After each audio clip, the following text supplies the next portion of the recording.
Hello guys, good morning. So सकाळ सकाळ झाली, छानपैकी मी उठले आणि सर्वात पहिलं माझं morning ritual is tea. So मी छानपैकी चहा बनवला आणि मला खूप जास्त कडक चहा लागतो, कमी दुधाचा आणि जास्त पाण्याचा आणि साखर पण खूप कमी, लाईक व्हेरी लेस.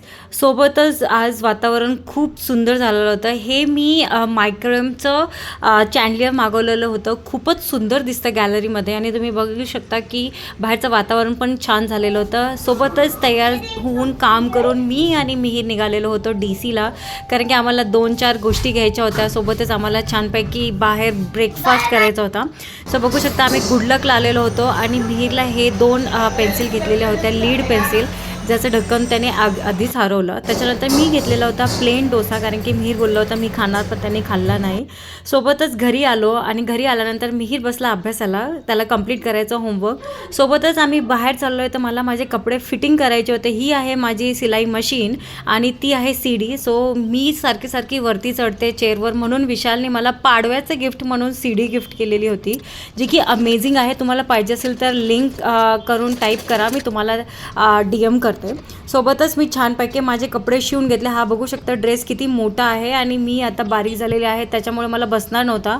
सो मला मम्माने शिकवलेलं आहे कुठून फिटिंग करायची, आणि बिकॉज मी लहान असल्यापासून माझ्या मॉमला कपडे शिवताना बघितलेलं आहे. अजूनही ती आर्मीमध्ये आवामध्ये शिकवते विमेन्सला. सो तिने मला आणि पूजालाही शिकवलेलं आहे फिटिंग करायला. इनफॅक्ट जर तिने कट करून दिले तर आम्ही स्टिचही करू शकतो.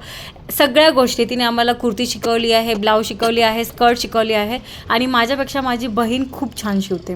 सोबतच बघू शकता माझे खूप सगळे कपडे होते फोल्ड करायला, जे बघून माझा जीव गेलेला होता आणि मिहीरला भूक लागलेली होती आणि तो आहे राईस लवर. सो मी त्याच्यासाठी बनवायला घेतला मसाले राईस. मसाले राईस म्हणजे मसाले पुलाव काइंड ऑफ. सगळ्या भाज्या मी मिक्स करते, नमक, तिखट, हळद आणि घीमध्ये बनवते, ज्याच्याने तो खाईल.